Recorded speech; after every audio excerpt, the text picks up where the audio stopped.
All right. Welcome, everyone. So have a few sort of update slash overview pieces at the beginning, but really hoping we can spend most of our time on kind of hearing, from you all and um, sharing in common excitements, worries, and see how that dialogue leads us. So I will just very briefly share with you all our coordinated enrollment YouTube playlist, which we've created to try to organize all of our trainings and eventually our cohort meetings will start to populate there as well. So we have kind of a single place to go instead of clicking a million YouTube links as they come up. So I'll very briefly here, I think if I copy my link. I'll pop it in the chat for anyone who wants to take a second and bookmark it. It's also in the agenda that was shared for this meeting. And so you have a quick view. This is when you pop in, this is where it goes. You'll see it kind of says coordinated enrollment. And currently we have our 4 trainings that have happened so far in there. And like I said, we'll start holding our cohort meetings in here as well as we keep them populated. So just wanted to preview for you all so you all had a chance to take a look and know that this will be available as a bit of trying to create some lasting resources for us all in there. Any comments, questions around that link? Pretty simple. This is separate from the one given to providers, correct? That's correct. So it's there's a preschool promise playlist that is for the preschool promise providers, and then this one's title up here is coordinated enrollment. Yeah.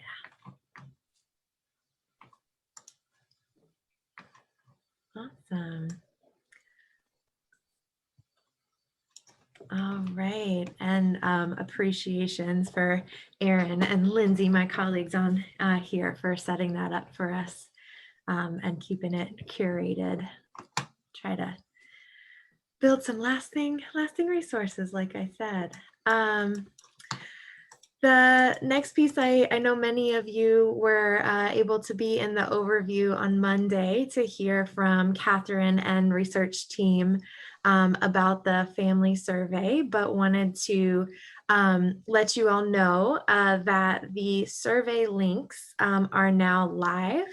This afternoon, I'll be sending everyone, all our coordinated enrollers, the text of an email, if that's a helpful way for you all to reach families with this survey request. It's translated in 5 languages. Catherine was also able to create a shorter version for a text message after hearing that might be a useful way for you all to distribute the survey. And those all contain links that are now live, meaning that if it's useful for you, families are able to complete that survey at any time. To quickly reiterate what was shared on Monday, the survey is really intended to give us information, both that each hub will have access to their data, to the families that responded, indicating they went through an enrollment process in your region. And hoping that that's something that can be useful to think about process changes or learning more about family experience. We at ELD will also be receiving sort of the aggregate of that information, and really thanks again to the work group for helping develop some questions that can help us really examine how the preschool promise, policies, procedures, where those areas that ELD has set policy around might reflect or be changed based on what we hear from family experience. So appreciate again you all, those who are on the work group, for helping us do that. Let's see, for those who were at the training on Monday. Any reflections or things important to share that stuck out for you this time? Being pretty quick here.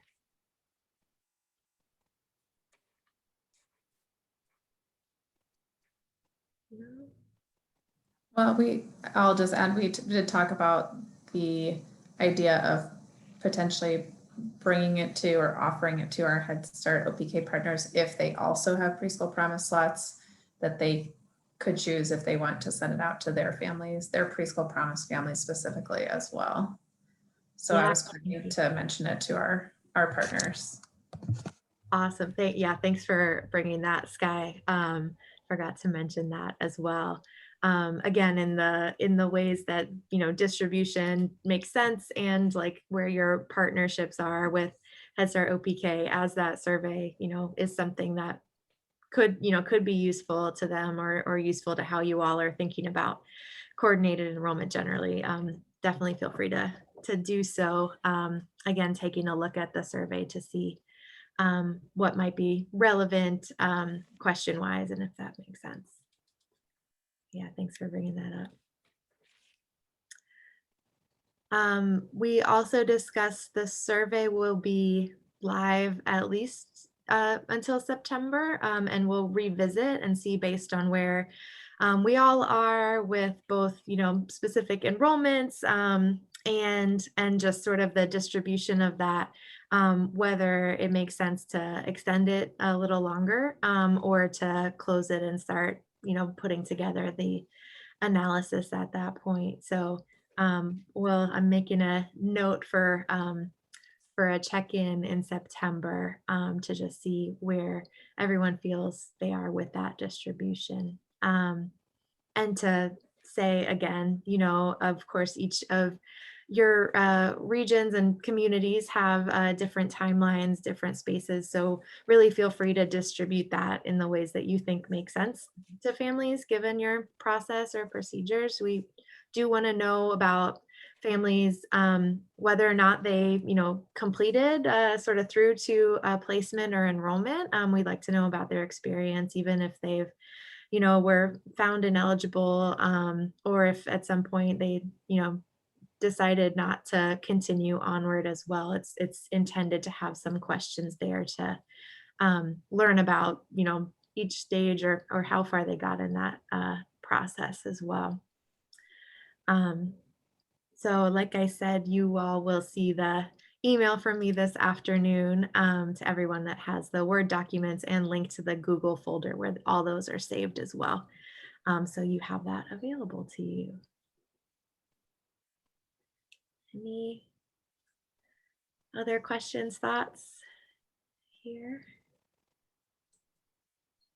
Thumbs up. Thank you, Bess. And Michelle, thank you. Wonderful. Well, great. Like I said, I really did want this time to be, peer learning useful, hopefully. And so what I thought we might do is kind of a version of a protocol we've been through before in cohorts, slightly different questions or thoughts around that. But I thought first I'd ask everyone to reflect on the question, given your work so far in coordinated enrollment, what are you feeling best about? And thought we'd have, about 4 minutes to reflect on that, that question, write any notes that's helpful for you, and then would love to hear from you all after that time. So I've just put the question for those who are more responsive readers in there. But I think by my clock, we'll say 2:17, convene and talk about what you feel best about currently.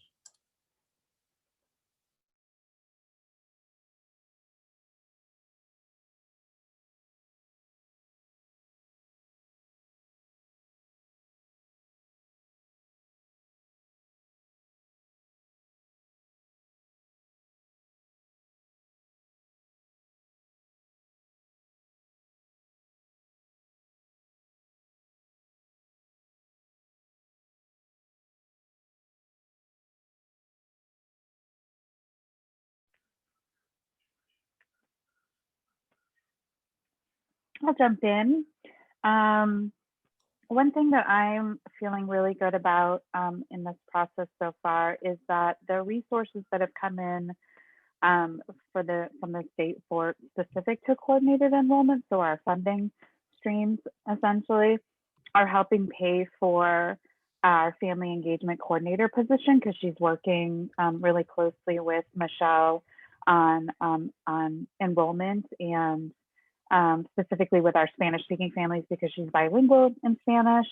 And just grateful for that. I feel like it's helping us deepen our relationships with families and helping us meet people where they are and to have that in-house support and technical assistance and expertise just feels really good. And it feels like it's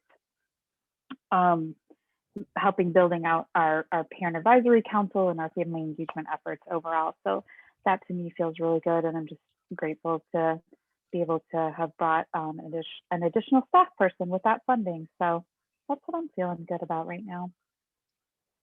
That's wonderful. Thank you, Bess. Would others like a little time to reflect on that as well? Can give a bit more time. I can go. We also are very fortunate to have a new staff person, not 100% dedicated to coordinated enrollment, but has been helping so much since she started and calling families and also bilingual, able to support Spanish speaking families, which is awesome.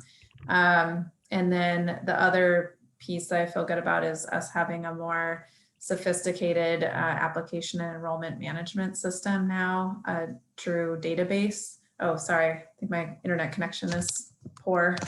So I'm not sure if everybody can understand me, but we went with Schoolmint and there's a learning curve to know how to use the system. And this is my first month of trying to do coordinated enrollment reporting with the new system. So that's like trying to get them to match up and get the data that I need can be a little challenging. But just the fact that we will have the functionality to do, or we will have the capacity to do a lottery with 6 different priority levels and ranked parent preferences as needed. And then also that we can see when families submit an application or when they have started an application but have not submitted, and then reach out and say, what support do you need to finish the application? We weren't able to see that before. So yeah, it's given us, we've upped our game a little bit. Glad to hear that, Sky. Yeah.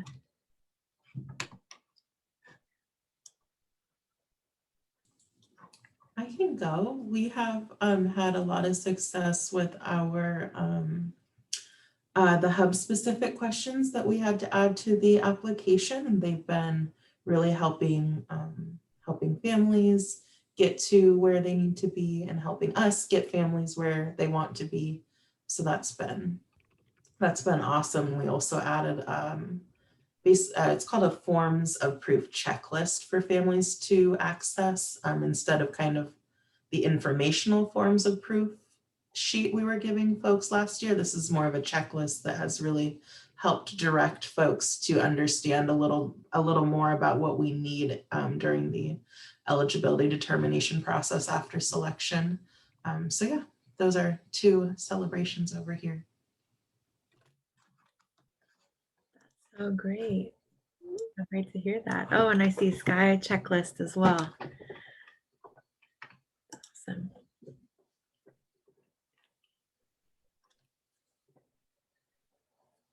Anyone else care to share?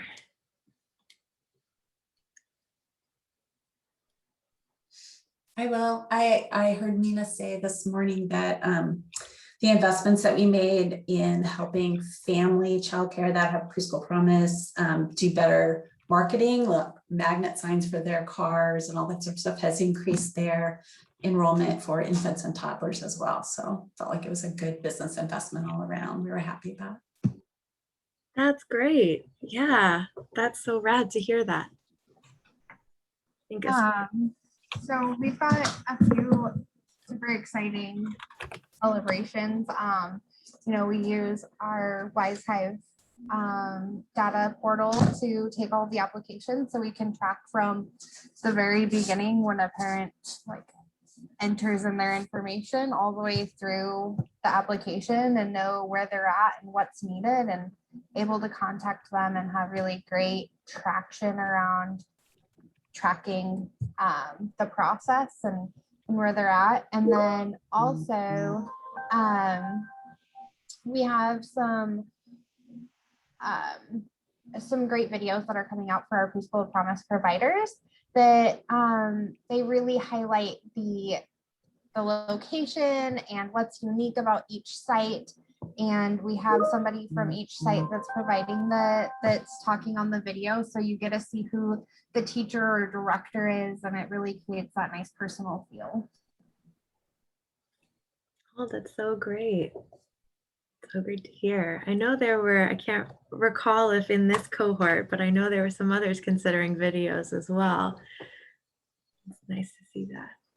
Yep, we've been doing, or sorry, my iPad's all crazy.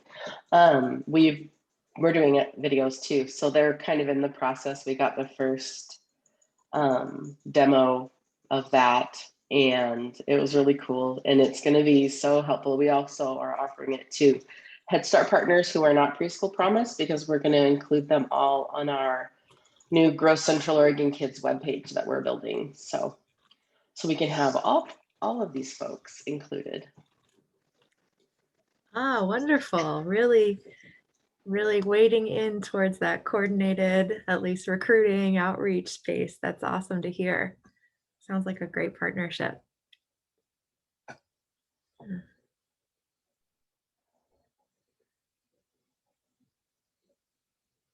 Anyone else care to share? Alessandro or Hannah? Yes, I want to.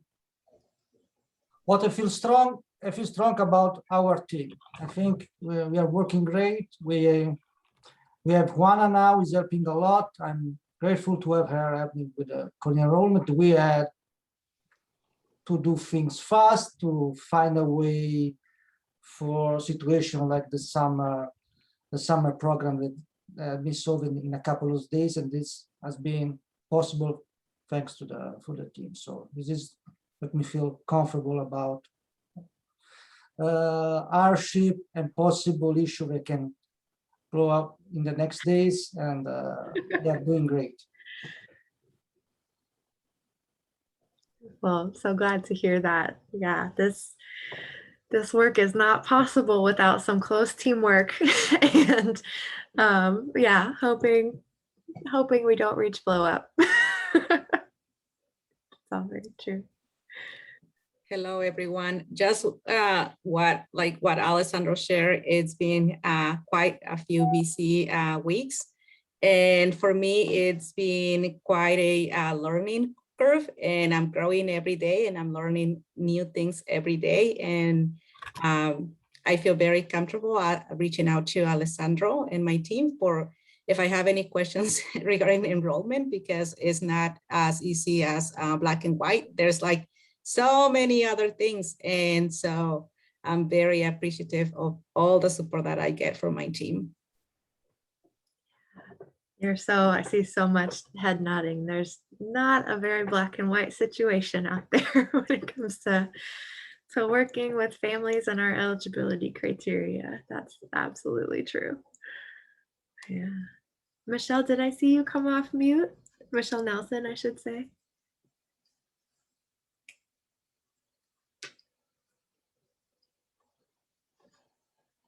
Maybe not. Well, wonderful. And Athena, thanks so much for sharing an example video in the chat too. I look forward to checking that out. It's wonderful. We're gonna have them in with captioning in English and in Spanish as well. We just were able to, we're moving into getting somebody contracted to do the Spanish captions. So we'll be able to at least provide them in our two most popular languages throughout our region. That's wonderful. That's wonderful to hear. Great. Oh wow, such excitement, feeling really great. I love hearing that. I know too with excitement can come some worries, anxieties. That's that sort of nervous energy at times. It's hard sometimes to tell if it's a positive or something to improve upon. So my next question, ask you all to reflect on, is a bit of a two-parter, but really sort of asks, what are you excited about or what are you worried about related to coordinated enrollment currently? And so what I'd love to do is give us about, I guess, 4 minutes again to gather thoughts if they've come. I know worries can be fairly front of mind, so feel free to use the chat too if you've already got yours. But would love to hear again about what are you excited about? What are you worried about with coordinated enrollment? And then would just love to hear where we have some common ground around those. So I will reconvene us here at about 2:28 by my clock.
All right, do folks need enough more time or feel ready to share?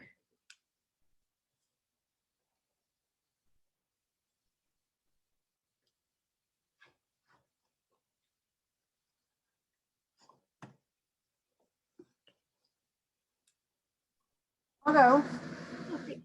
So some exciting things that we have, we're sharing applications with Head Start. We just got some individuals that are on their wait list. So we're going to start reaching out to those families. That's really exciting. And we collaborate with EIECSE. So anytime somebody comes in that has an IFSP, or if they let us know that they have concerns with their child's development, then we send all of those lists to EIECSE so we can make sure that the families are getting supports in the classroom.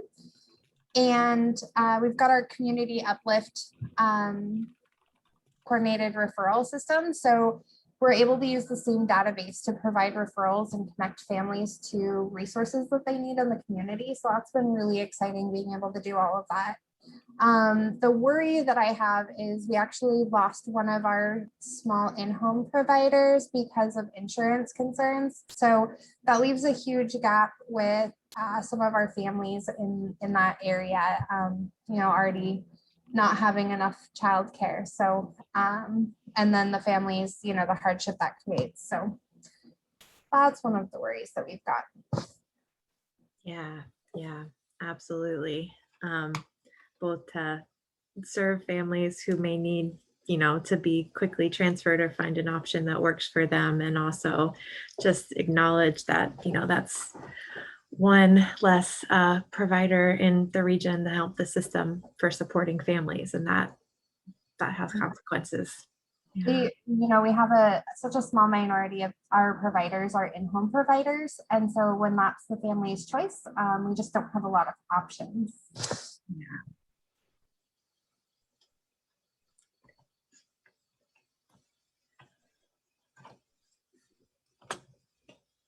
How about others? Anyone else like to share an excitement and or worry?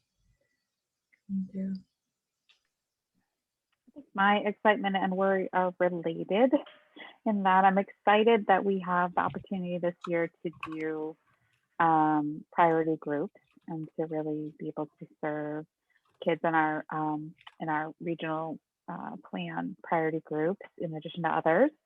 And the worry there is it creates another level of complexity and challenge with placement. Michelle and I are burning our brains trying to figure out, because we're still in a manual process right now until we get our Schoolment software up and running, trying to figure out how to work I call it a 3D matrix of selecting kids based on priority group and then preference of placement and then availability. And so it's you've got to look at all three things. And then, we're asking parents to prioritize their top three placements. And so if their first placement is full, then yeah, it's just the manual working all of that out through spreadsheets and things like that is challenging and time consuming.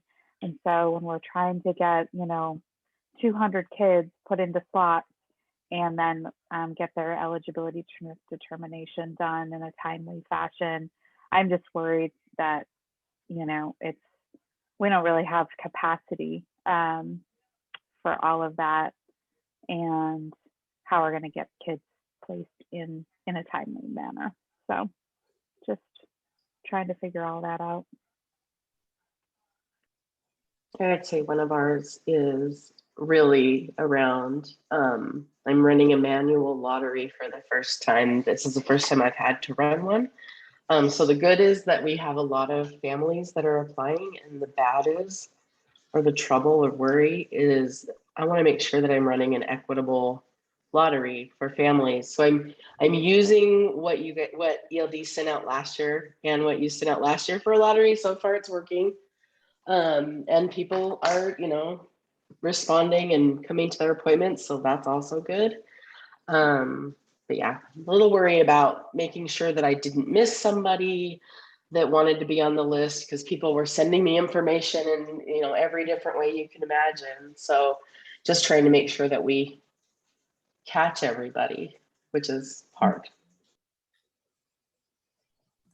Yeah, I have a lot of similar worries, even though we do have a system that can run a lottery theoretically. We were just trained on it, and we need to run a lottery here in, well, we had hoped to run a lottery in about 2 weeks, so that families would have an answer for the fall, because they're anxious to know if their children have preschool, and then also so that providers have enough time to reach out to the family, have them fill out any additional paperwork or register with the school district, and know who their rosters are before they start. That would be the ideal situation. And so even though we have a system, I'm still feeling the pressure to, like Bess was saying, get all those eligibility determinations done, to get them into the applicant pool to run the lottery. And then this is assuming that we even run the lottery correctly with this fancy new car that we don't know how to drive.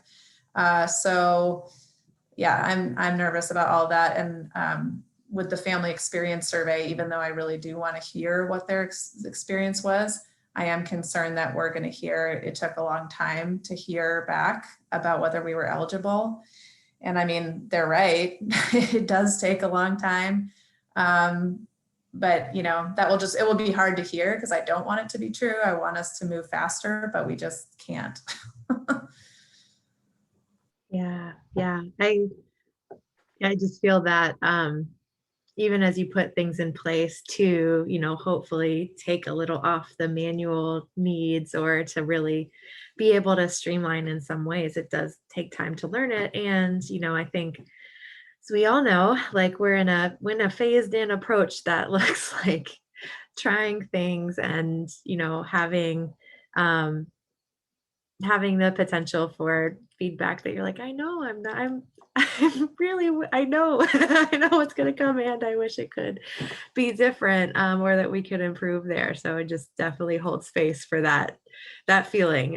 It's hard, even as you have like the commitment towards improving, towards, making room and space for families in a different way to engage in the system. It still is not yet, at our perfect. We'll probably always be continuously improving or finding other ways too. So the excitement and the worry of that is so real. Yeah, I want to quote Sky, because we have a phone number for the parents to call, and this phone number is forwarded to my phone number. So I talk with 15-20 parents each day, and I know that this is something going to be improved, but I want to make sure that this is clear. Parents need to plan their life. They have a lot of issue, and getting in July, August without knowing what will be the future of their kids in a few months is big. I have a son too. I will be incredible worry if in July I will not know where in September my son will be. So this is a things we need to definitely improve as a service for the community, because it's hard for them. I'm excited because we have processes system in place where seems they are working. So we have procedure for the new student, procedure for the returning student. Now we have a procedure for the summer students. So we have a solution if some issue come out. So this is a good things. We have system, we have an automatic system, so we can enroll kids online with a web portal. We have a database, and we can get immediate information about the status of the kids and communicate these things to the family. Maybe you just say, yes, I got your application, but I cannot run the lottery yet. So that's, at least we can give some comfort to them, saying, yes, you are there. And hopefully we already run a first lottery, so we are already sent to the family some good news. So I know that they will be in a place in September. And we will working hard to have a new lottery next week. So trying to match more students we can before the end of July. Mm-hmm. Yeah, and you raise such a good point. It is, I think, such a sticking point when we have delays in the information and the funding to be able to say this, then, backs up and creates anxiety for families. And you all see that firsthand. And that is, I think, as a statewide system area that, we need to be addressing and understanding better how can we get information out earlier for you all to be able to advertise, recruit, and outreach successfully, and also be able to, provide some certainty there. We still have a ways to go when it comes to aligning with a timeline that, respects what families need and want when it comes to knowing. There's a lot there. Do you mind if I ask a follow-up question to that, Anne? Sure, please do. So kind of hearing the same type of time concerns from folks and totally hearing what your summary was awesome. That sounds really spot on. I'm just curious, what is the ELD doing to try and get stuff out to us earlier so that then we can, like, what are the barriers? I'm sure there are plenty of those. And also, like, what's going on there? Just curious. Sure. Yeah. And I'm happy to give the synopsis I can. I'm sure, there will be follow-up questions too. So don't hesitate to keep those coming. I would say, I think as you're all experiencing, one of the biggest barriers we have is trying to put funding in place, right after or during a legislative session that determines ELD's budget. Right. And so we have some procedural barriers around being able to fully execute agreements, being able to have, our own final budget numbers. We do a lot of work on estimates there and then need to put into place. But of course, we're putting them into place at the same time every other agency is doing the same things. And so that creates a lot of bottlenecking. Some of the ways that we are trying to learn from and improve that are starting to show up in the coordinated enrollment implementation plan that went out. Was it earlier this week? And what we're really trying to do there is understand, is there a way that we can move forward our processes, on the front end to be able to have that information that allows community partners to plan for supporting providers to apply for RFAs, for getting those things in place so that we are closer towards having some certainty around, who our preschool promise providers will be in a next expansion and what that might look like. As you can imagine, that's, something we have as a goal that we then need to figure out how close can we get to that goal and how quickly, knowing that we have expansion coming up for next program year, how and what can we do? So I think there'll be some more information coming from ELD soon, but certainly our goal being that we want to get to that annual timeline that looks like communities knowing, and that we have, slots allocated to communities closer to early spring so that we can actually create a plan that allows you all to work across programs and recruit together on the same timelines and things like that. But really, I think the ones that you're seeing, currently are the big barriers that we currently have, which is our state procurement process that is really, really not aligned with what we know to be like a natural timeline in communities. So you will see us at ELD trying to move closer to having more information out to you, the ability to do that. And I think that will be our continuous improvement, goals as we keep going with that is how close can we get to that, and can we learn from this year, can we learn from last year, and then what can we do like looking forward that gets us closer to that. But it is a bind, and I think the summer funding too just created a additional area of like, yes, resource, but still working through a system that doesn't move funding on a dime, and that has real consequences too. And do you think the state's ever going to get to a procurement system that can move funding on a dime? Like, that seems like an unreal expectation, you know, Yeah. or that the legislative system would change so that we would know the budget ahead. I mean, I feel like those are like givens, you know, and Right. that instead of hoping that they'll change, like, what if we were to say, given this reality, what do we need to do differently to really center and prioritize family experience? That may be way too simplistic, but after doing this with the state for 7 years, nothing's changed. I don't know why it would suddenly now change. So that's just my little 2 cents. There you have it. I appreciate it, Molly. Yeah, I think you're right.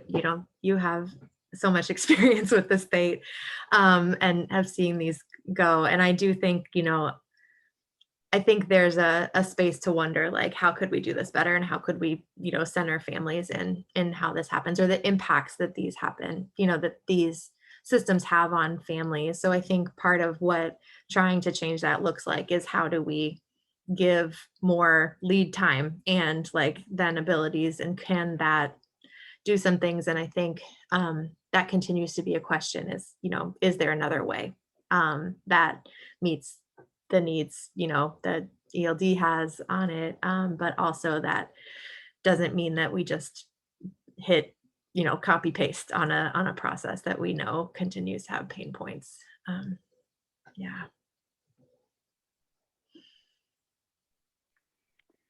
One suggestion I have just around that area, and this isn't to undermine your influence with your colleagues, Anne, I'm sure you do a great job, but just as in an effort also to alleviate sort of the game of telephone that gets played, is to have, I think, maybe someone from the program team attend our enrollment meetings.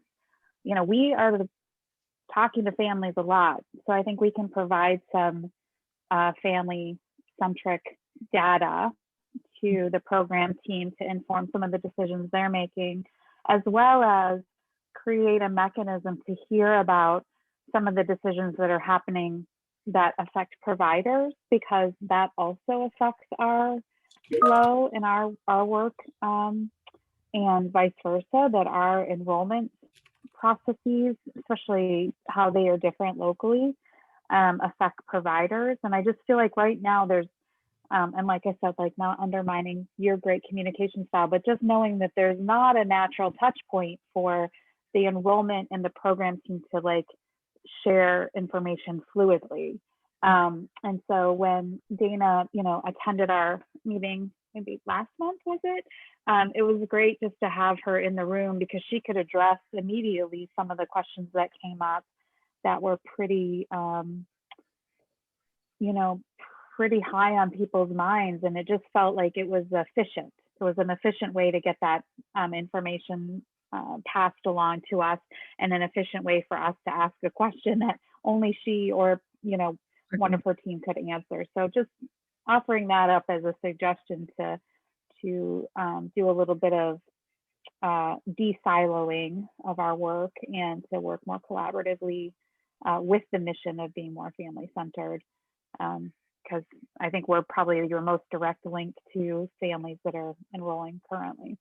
Yeah, absolutely. Absolutely. I really appreciate that suggestion. I think trying to hear more directly, both, I mean, I think information shared directly, both from program team and from coordinated enrollment vantage points, I think has a lot of benefit of being able to share that. So I'm gonna take that, I think, to see, is there a way we can have a regular space that, we're able to get more FaceTime directly with my program team colleagues, that can help kind of start to open that up, de-silo that.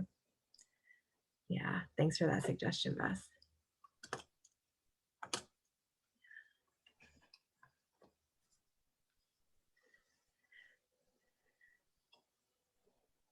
Any other excitements, worries coming up for folks that they'd like to either ask? Or is anyone else experiencing this, or questions on the ELD side I can either take back or try to address? Happy to do either.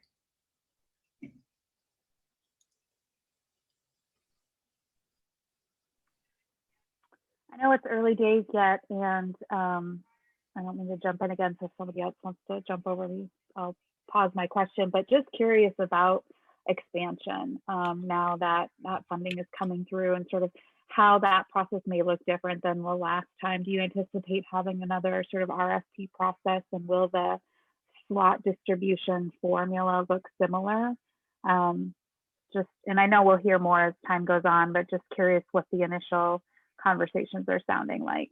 Mhm.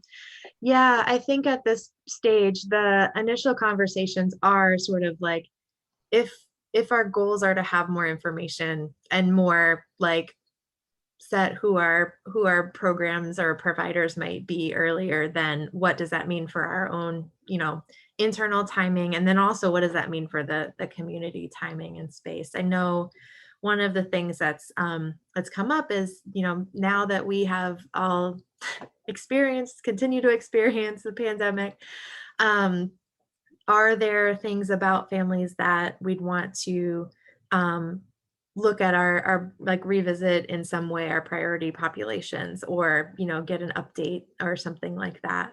Those are some of those questions. What information do we need to know about what families are experiencing, but also what have their needs or preferences changed, or are there new emerging potential priority populations or something like that? So that's been a question coming up. And then I think also, know if we are anticipating another, RFA for expansion, then, what can we learn from the last one, and how can we do more to support, providers in applying? So what could that look like to have more, more community involvement, and then also what the time, is there a way we could, have more time to apply? I think that was another thing we heard from last go round, was it was a very short turnaround for many providers to do. So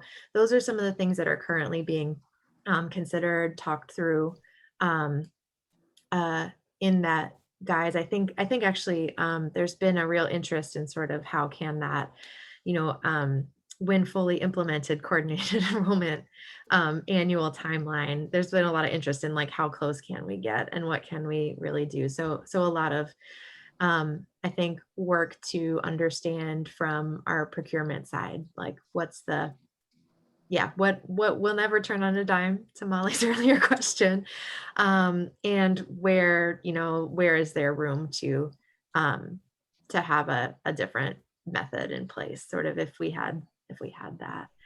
I mean, the other thing I think that came out in that legislative update is that we know our expansion, the legislature's given a little less than half of the, I think, asked for or anticipated expansion budget, and asked ELD to submit a report for that community capacity around that. And so some of that, that we're wanting to make sure we tie in is, how can that be sort of an enhancement or a part of an RFA process, to be able to understand both, what we might have now and what the capacity is, so that we can go back to the short session and consider things. So really trying to see how do these legislative requirements and our goals around shifting to a different annual timeline, how do those fit together for this time? I think that's been the biggest crux of the conversation at this point. I know that we've received feedback, so talking about expansion, just around the cost of transportation, especially in geographically isolated areas where it's a long way to get a few kids. So unless the school is able to supplement some of the transportation costs for Preschool Promise through their buses and things that already operate, if it was somebody outside of a school district or somebody outside of an organization that already had funding for that, it's just the funding that's allowed isn't enough to be able to provide transportation for a lot of them. So is there any opportunity to have that amount increased to provide additional services that are really needed and preferred by some of our families. I want to take that and make sure that comes to my colleagues. I think, yeah, understanding. So what I'm understanding from what you said is that those that can supplement the transportation enhancement, you know, are able to provide it, but that the transportation enhancement alone isn't necessarily covering the true costs of transporting preschool promise children. Exactly. Yeah, I'll bring that. See some resonance there from Bess too. Thanks.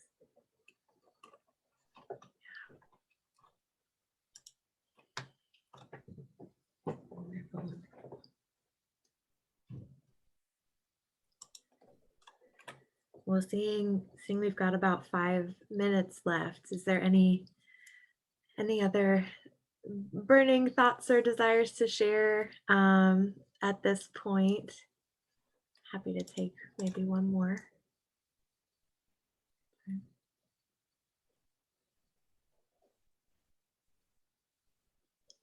All right. Well, so appreciate you all sharing that. I'm so excited to hear about all the great, wonderful work happening in your communities. And yeah, I do really just want to take back, Bess, your request to say, like, are there ways we can get more FaceTime with program team and be able to do some of that direct problem solving, or at least feedback and opportunities to visit and revisit how preschool promise policy operates there. So thank you for that as well. Like I said, you'll see family survey email from me here shortly. Please feel free to check out the YouTube channel. You'll see this recording here shortly as well. And any questions or anything that's coming up, please don't hesitate to reach out as always. And I am sure I will see many of you very soon. We're in constant contact these days, so I appreciate you all. And have a great rest of your afternoon otherwise. Take care. Thank you. Sure thing. Bye. Thanks, Anne.